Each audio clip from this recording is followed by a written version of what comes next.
السلام عليكم ورحمة الله تعالى وبركاته. إذا هنتين باقول أنت وعن ونكسن داوديال وحل سجاري حل تبنتيني وحنا ستوص إنه قد ونسان والبنت جيمن إلا أنت أفكار الصومالية وهجاك داوديال مركو هرسه ورك وقدور كرون.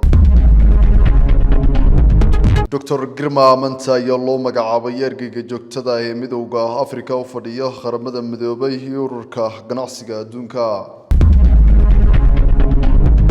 waxgaradka iyo odayaal dhaqameedka dawladda deegaanka Soomaalida ayaa sheegay inay si weyn u bogaadinayaan magacaabista maamul magaalooyinka iyo degmooyinka cusub ee laga hirgeliyay dawladda deegaanka Soomaalida. waa hagaag daawadayaal ku soo dhawaada warka iyo warar kale oo faahfaahsan hadda la idmana warkan waxa si toos ah idin kula socodsiin doona anigoo ah Cabdirasaaq Xuseen Fille. وهجاك داوديال مرك هرسه عن كوبيلابي دكتور جرما منتا يلو مجعبي إرجع جوكتدا مدوجا أفريقيا وفريا غرامدا مدوبي يوركا جناسيجا دونكا وهجاك داوديال هذا السنة نقدمه مقالك صورة مسترن. وزارة الرماح دبده يكون وقتين دكتور جرما منتا لو مجعبي إرجع جوكتدا مدوجا أفريقيا وقبل سنة غرامدا مدوبي يوركا جناسيجا دونكا. وزارة الرماح دبده هي موجزة سيدا يكون فرحسن هاي مجعبسته دكتور جرما منتا. الله مجعبي إرجع جوكتدا مدوجا أفريقيا وقابلسن قرامد مدوبي وركا جناسيجا دونكا ورصحافة دايسو صارين وزارة الرماح دبده أي كحسين كلسوني بحضح كوقبان دكتور جرما منتا.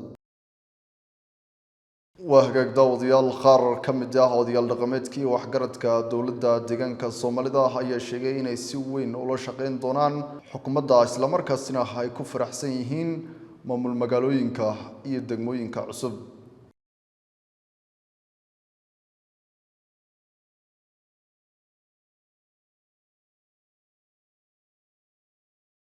أنا مقعد وحالي محا حير عبدي وحكس على قبرك الدولة اسمه أمرك المقالة مرغان يدقمو شحرة وحنعرف إني مصبوخ مهل علم إلهي بقى مهله وحنو إلهي يقول مهل قلنا اللي معاذ أقول نسينا وتقليله وطلبات وحن مهل علم حسب بيبي برواقه ووهر يوم مدحوين مصطفى محمد عمر وحنقول قدر الله أنا أنو أول بوحنا هاي الحدود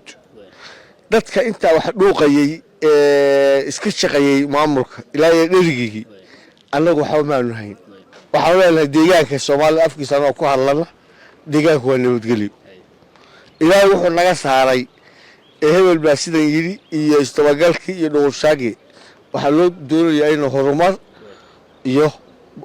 loo jahaysto wixii loo dhaqaaqi lahaa waxaanu codsanaynaa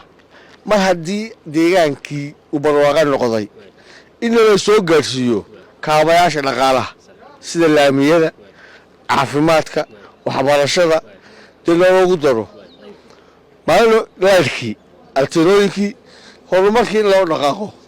degmo iyo maamul la sii laakiin waxaan ka codsanaynaa xisbiga BB ee u horeeyo Mustafa Maxamed Umar iyo Abi Ahmed iyo kabineedkayga iyo baarlamaanka aad bay maasan yihiin in waxa loo haray hadda oo meel waxa sar loo haray awal basbaal waxba soo gaaraya inta daawashan ku ahay waayo tusaale maanta ku horow waxa loo qomaqay hadda deegaan baan lahay magacaygu waa Cabdiweli Maxamed Nuux tuguud deegaanka Soomaalida anagu maandaqana reer hebel iyo goob ka hadlimayn 14 degmo iyo 24 koosol la sameeyay oo ku haboonayeen deegaanka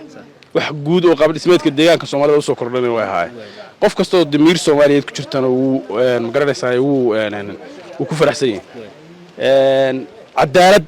bayna ugu dhaweyd deegaanka maanta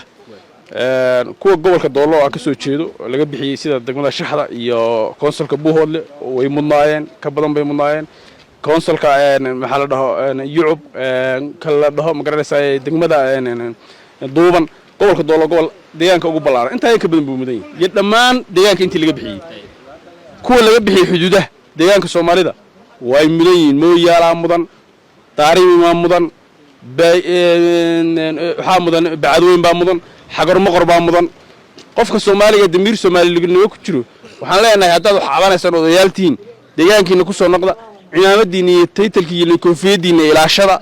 Soomaalinimadina dad Soomaaliyeed dhaqanaatiin Soomaalidu dhaqan bay lahayd xeer bay lahayd يلا يسقرعين شرتي تودودي السنة الدجاج وحي لقى البحية أنت اللي سكسوا أفوف جراد سوا رامد بنا الله وياش أنا أنت كوفية الدجاتان أسياسيين يحسبين معارض كوكا كبيرة أما وياش لكن هذا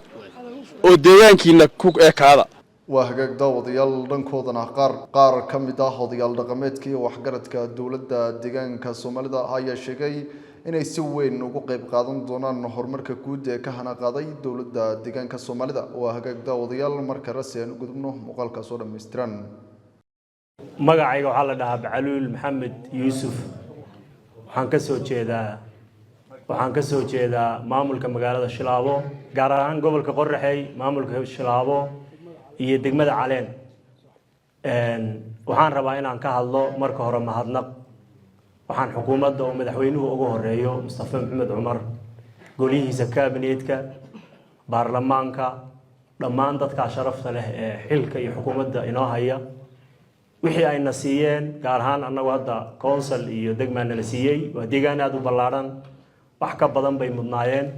wixii la siiyay 100% baan ka mahadnaqaynaa xukuumaddan uga mahadnaqaynaa baarlamaankii ansixiyay baan uga mahadnaqaynaa waan kula shaqeynaynaa waan ku taageersanahay waan ku garab istaagaynaa heel iyo hoob xukuumadayda waan la garab istaagaynaa wixii ay sameeyeen waxaan ku faraxsanahay intaas waa mahadnaq dhinaca xukuumadda ah ta kale haddaan dhinaca nabadgelyada kale aan soo qaadano deegaankan taariikhdiisi waan garanaynaa 100 sano la soo dhaafay nabadgelyo darra ka jirtay nabadgelyo darradaas waxayna dhaxal siisay inaan horumarkii iyo xuquuqdii aan dalkan ku lahayn inaan ma garanaysaa aan ka qadno aan weyno waxaan xasuusanahay shalay meesha hadda anagu aan sheeganayo ee Shilaabo ah iyo Jigjiga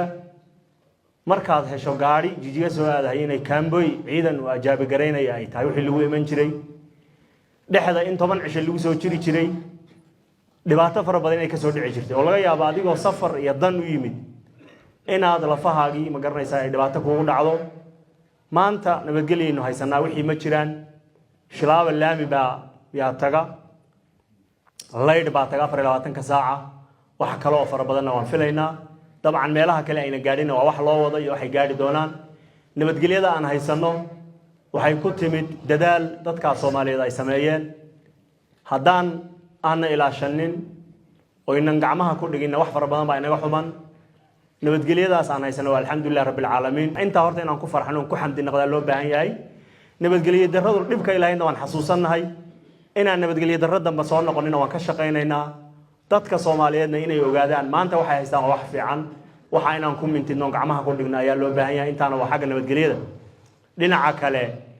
qowmiyad baynu nahay Soomaali la yiraahdo magaca Soomaaliyeed baan Itoobiya kaga qayb qaadan karnaa on tartankaas Itoobiya ka jira haduu dhinaca horumarka yahay iyo haduu dhinaca siyaasadda yahayba inagoo qowmiyadda Soomaaliyeed ayaynu garanaysaa ayaan ka qayb qaadan karnaa odayaasha laga shanqariyay ee salaadiinta ah ee Addis Ababa jira inaguma matalaan Addis Ababa waxay u jiraan deegaankii Soomaalida waa halkan caasimadiisi waa Jigjiga madaxweyne Mustafa Nooa golihii baarlamaanka iyo kaamineed baan leenahay maxkamadaan leenahay haddaan wax kala tabanayno waa inay Jigjiga noqdaan markasta markii teeramka dawladdu uu dhamaanayo oo sanad iyo wax ka hadhay in Addis Ababa dad aadaan waliba dad magacyo iyo ma garanaysaa beela magacood sheeganaya waa arrin aan fiicnayn oo dhaqanka Soomaalida iyo sharaftii dadka Soomaaliyeed meel ka dhac ku ah taana waxaan leenahay odayaasha waa aqli celinaynaa waxaad Addis Ababa ku joogtaan laguma matashaan soo noqdo oo dadkiini iyo dadka salaadiinta u ahaydeen waxa aad tabanaysaan ku qanciya taana intaasaan ka dhahayaa bismillahir rahmaanir rahiim وبه نستعين على أمور الدنيا والدين اللهم وفقنا لما تحبه وترضاه أولا مقعي وأنا قوحلي عبد الله يوسف صليبان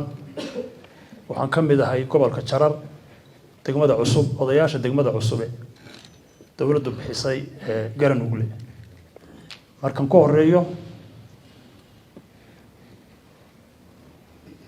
وحا سوكر لي دقان كو سوكر لي ووحي نوصو وذا كوري waxaan aynu mudannahay wixii soo kordhay in lagu wada farxo oo aynu ku wada farxno wixii naga maqana sidii wixii ragga hore yiri dayado taasaan noo hadhay dowladda aad iyo aad baan ugu mahadnaqaynaa waana ku bogaadinaynaa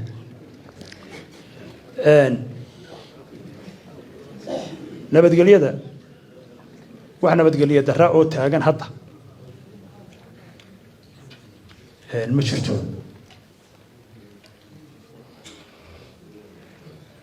markaan ku soo noqdo deegaanka aan ka soo jeedno ee aan afkiisa ku hadlayo aad iyo aad baanu dowladda uga mahadnaqaynaa weji furan iyo qalbi furan baanu kaga guddoonay degmada uu noo magacaabay ee Garowe waa hagaag daawadayaal waxaa si toos ah inagu daawanaysaan warbaahinta JMN ee lanta afka Soomaaliga intaan kaga kulmi doono kulanka xigo waxaan idinkaga tegayaa sida nabadgelyo wassalaamu calaykum waraxmatullaahi tacaala wabarakaatuh